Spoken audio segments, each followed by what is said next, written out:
जोहार दोस्तों, मैं टिडिंग बहा। आप अपनी और अपने परिवार की कोरोना से सुरक्षा के लिए सरकार द्वारा जारी दिशा निर्देशों का पालन जरूर कर रहे होंगे। दोस्तों, मैं आपके लिए लेकर आई हूँ एक नई कहानी। यह कहानी खासकर आपके लिए ही है। इस कहानी का शीर्षक है मोहन और चिड़िया, जिसे लिखा है घाघरा विद्यालय की छात्रा निशा कुमारी ने। तो अब शुरू करते हैं कहानी मोहन और चिड़िया। एक गांव में एक गरीब आदमी रहता था। उसके बेटे का नाम मोहन था। मोहन के घर के पास बहुत हरियाली थी। एक दिन मोहन जंगल की तरफ घूमने के लिए गया। जंगल में उसने एक सियार को देखा। सियार को देखकर मोहन डर गया और वहां से भागने लगा। रास्ते में उसे प्यास लगी। वह इधर उधर पानी देखने लगा। तभी उसके कानों में पानी बहने की आवाज आई। वह उस तरफ चल दिया। चलते चलते एक नदी पर पहुंच गया।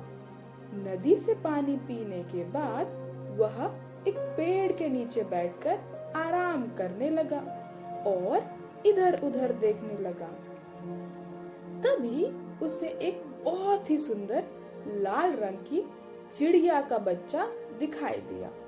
मोहन उस चिड़िया के बच्चे को पकड़ने की कोशिश करने लगा।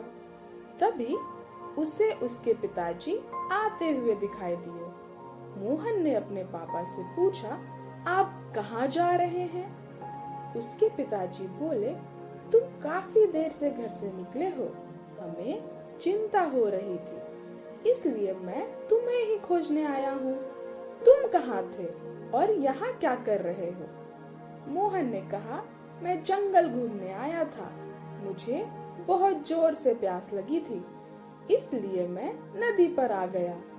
उसके पिताजी ने कहा, चलो काफी देर हो गई है, अब हम घर चलते हैं। मोहन ने कहा, नहीं पापा, मुझे यहाँ पर एक बहुत ही सुंदर चिड़िया का बच्चा दिखाई दे रहा है। मैं उसे पकड़ लेता हूँ।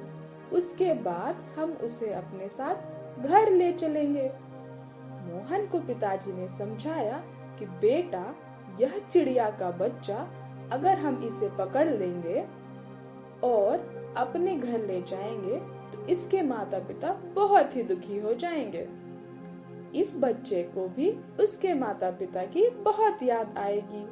हम इस बच्चे को अपने साथ नहीं ले जा सकते हैं। मोहन के पिता ने मोहन को समझाया। पिता की बात मोहन को ठीक लगी। उसने कहा, ठीक है पिताजी, हम इस बच्चे को लेकर नहीं चलेंगे। मेरा जब भी मन हुआ करेगा, मैं इससे यहीं आकर मिल जाया करूँगा। इसके बाद दोनों बाप बेटा खुशी खुशी अपने घर चले गए। दोस्तों, यह तो थी कहानी। अगर आप चाहें तो इस कहानी से और ज्यादा सीख सकते हैं। इसके लिए आपको ये काम करने होंगे।